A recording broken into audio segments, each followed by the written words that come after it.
सुशील, good morning. Good morning. अच्छा सुशील, मुझे ना एक चीज डिस्कस करनी है पहले आपसे, इससे पहले कि हम निफ्टी, बैंक निफ्टी, उसकी तो बात हम करते ही रहते हैं। ये 3-4 कॉन्ट्रा ट्रेड्स जो आपने निकाली, और वो एक बार आदित्य बिरला फैशन, या फिर वो बायोकॉन, जी एंटरटेनमेंट, पेज इंडस्ट्रीज, ये सबके सब जिनके नंबर्स खराब थे या बैड न्यूज थी, लेकिन आपने कॉल दी इन सब स्टॉक्स में बाय की और वो ऑलमोस्ट सब में चली।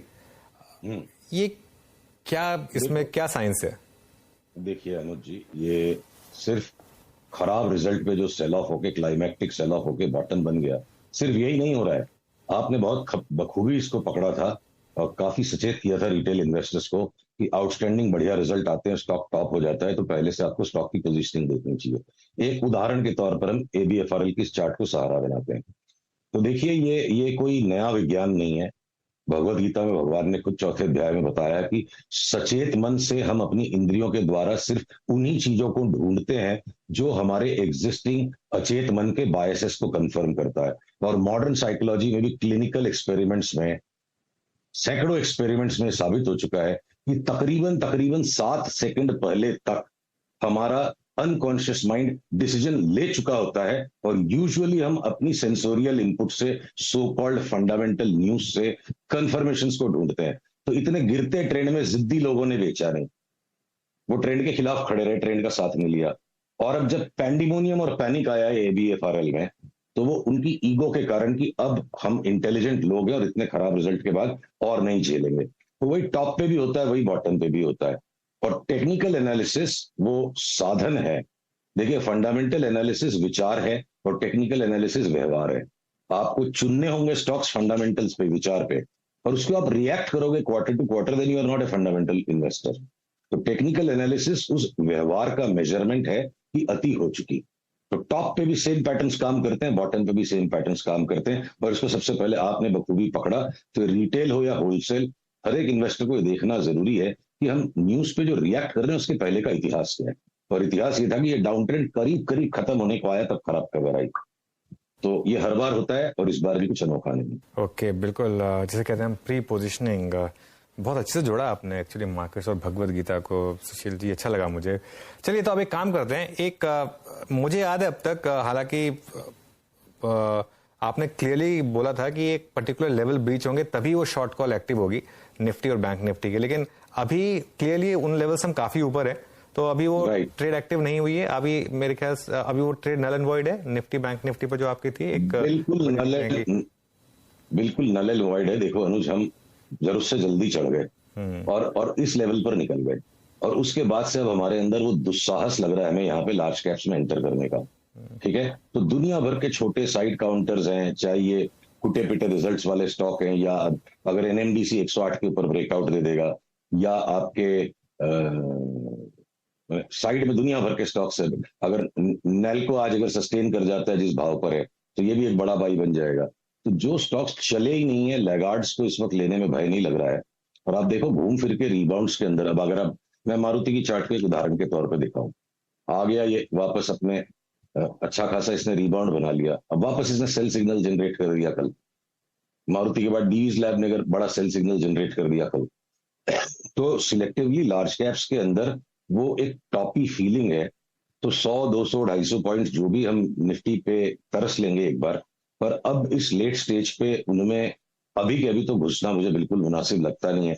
बैंकों के अंदर भी अगर आप देखोगे, बैंक निफ्टी ने ठीक है ऑल टाइम हाई बना लिया है, पर पास्ट में भी जब बैंक्स ने कोई बड़ा सेल ऑफ दिया, ये भी एक पुराना ऑल टाइम हाई था। तो जिस तरह का कंटिन्यूअसली डिस्ट्रीब्यूटिव पैटर्न है, जिस लेवल तक जितना कमाना लिखा था कमा लिया, अब छूट गया, हमें इसके अंदर वेट करना पड़ेगा। तो ऐसे भी पैसे अनुज हमेशा सीमित ही होते हैं। दुनिया भर के बी ग्रुप स्टॉक्स और साइड F&O काउंटर्स पे कंटिन्यूअसली हमने लगातार वीक ऑन वीक आपको भी तेजी के स्टॉक्स बताए। तो मार्जिन है कहाँ कि जहां पे अभी जाके इनमें काम करे। तो यहाँ पे इनको लॉन्ग करना लार्ज कैप्स को बिल्कुल भी मुनासिब नहीं लग रहा है। देखते हैं वो शॉर्ट कॉल ट्रिगर होगी या पुल बैक में हमको अपना कॉल रिवाइज करना पड़ेगा, वो वक्त बताएगा। सुशील जी, अब एक दो स्टॉक से बात करते हैं, स्टॉक स्पेसिफिक होके। वो स्टॉक्स जो कि अब अपस्विंग में पार्टिसिपेट कर रहे हैं, उसी सेक्टर के बहुत सारे स्टॉक्स ने ऑल टाइम हाई क्रिएट किया, वो नहीं कर पाए थे। फॉर इंस्टेंस एग्जांपल रखूंगा आपकी स्क्रीन पे, अपोलो हॉस्पिटल्स 4741 इस दौर की हाईएस्ट ट्रैजेक्टरी पे, ये वो 4800-4900 का जोन क्रॉस कर पाएगा? यहाँ पे कोई ट्रेड या फिर कोई कॉल नजर आ रहा है आपको अपोलो हॉस्पिटल्स में? देखिए, अपोलो हॉस्पिटल भी अब फाइनल फेज ऑफ फ्रेंजी में है। यहाँ से एंट्री बनाना टफ है, जो चल रहा है चल गया यहाँ तक। अब देखिए, हमारा इनिशियल प्रोजेक्शन यहाँ से भी और यहाँ से भी था कि हम करीब करीब इस जोन पर आएंगे। अब वो आ चुका है वहां पे, ठीक है। तो इस जगह से कोई नई तेजी बना पाना मुनासिब नहीं है। आपको डिसीजन तभी लेना चाहिए, जीवन में भी और शेयर बाजार में भी, जब तीन बातें हैं। You can estimate the cost of decision. एक डिसीजन को, एक निर्णय को लेने का क्या खर्च हो सकता है, यानी आपको एक सेंसिबल स्टॉप लॉस मालूम होना चाहिए, चार्ट में दिखाने के लिए। अनिश्चितता का भी एक हमें मूल्य आंकना होगा कि अगर हम यहाँ पे अपोलो हॉस्पिटल नहीं लेते तो आखिर कितना जा सकता है, तो प्रायर हाई तक जा सकता है।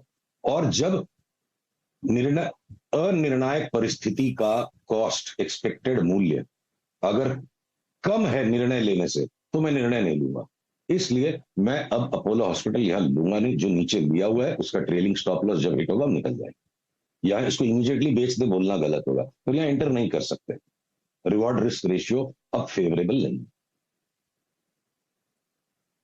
चलिए, अब रिस्क रिवॉर्ड रेशियो अपोलो को चेस करने में फेवरेबल नहीं है। अच्छा, पिछले 4-5 दिन में एक चीज और तब्दील हुई है सुशील जी, और वो है मेटल्स का चलना। और अगर आप निफ्टी मेटल इंडेक्स को देखें तो 6 फरवरी के बाद के हाईएस्ट क्लस्टर पे आके ट्रेड करता हुआ, ये आपको किस प्रकार की ट्रेड की अपॉर्चुनिटी दे रहा है? मेटल्स में आपको कोई ट्रेड मिल रहा हो तो बताइएगा, सेल ऑन राइज या फिर आप बाय के मोड में हो तो भी। देखिए, सिंपल सा काम कर सकते हैं। Steel authority of India limited ये स्विंग हाई को जब क्रॉस करे, इस स्विंग हाई को 8530 को, ये रेजिस्टेंस लाइन है, इस स्विंग हाई को जब क्रॉस करे 8535 को आप ट्रिगर बना लो, और वहां आप अगर लॉन्ग हो जाते हो, ₹2 स्टॉप लॉस पकड़ लीजिए, मोटी मोटी बात करते हैं, तो 102 तक की चाल इसमें बन सकती है। और वो 102 का प्रोजेक्शन सिंपल इन दो रेखाओं को मैं प्रोजेक्ट करके बना रहा हूं। कोई मुझे यहाँ से long term bull market steel authority में शुरू हो गया ऐसा नहीं लगता। आप उसी तर्ज पर अगर एनएमडीसी को भी मेटल्स में ही गिन लो पल भर के लिए, इसमें सट्टा करने की बजाय अगर आप डिलीवरी का ट्रेड करते हो, पावरफुल ट्रायंगुलर पैटर्न का कंसोलिडेशन बना के, इतना बड़ा बुल रन जो हुआ पहले, उसके बाद एक बड़ा कंसोलिडेशन बना के स्टॉक बड़े ब्रेकआउट को तैयार है। तो भले एफएनओ में भी है, अब ये ब्रेकआउट दे चुका है। यहाँ पे सट्टा करने की बजाय 2-3 रुपए की बर्दाश्त, 4 रुपए की बर्दाश्त रख के डिलीवरी लेते हैं, तो मुझे लगता है डबल भी हो जाएगा तो बड़ी बात नहीं। तो वो 6 महीने का ट्रेड है, और steel authority of India limited 2 सप्ताह का ट्रेड है। नालको जो एक extremely large dividend paying company है, और ये स्टॉक चला ही नहीं है। अब हो सकता है कि इसके अंदर में भी एक ये ब्रेकआउट आ चुका हो। ये ब्रेकआउट थोड़ा पुअर क्वालिटी का, इसीलिए मैं बिल्कुल टेबल थंपिंग कॉल नहीं दे रहा हूँ। और नालको का स्टॉक यहाँ से लेके अगर आप ₹1.5 का स्टॉप लॉस लेकर के आजमाना चाहिए, और हो सकता है अगले पड़ाव में हमें 98-99 तक देखने को मिले, और उसके बाद हम फैसला करेंगे कि क्या ये एक लंबी चाल शुरू हो चुकी है 135-40 जाने के लिए। तो डिविडेंड रिच नालको और एनएमडीसी सट्टा करने की बजाय आप डिलीवरी लेके बैठो, और आपको शॉर्ट टर्म ट्रेडिंग करनी है तो steel authority of India limited में एक अच्छा खासा 20% का फंड अब बनता है।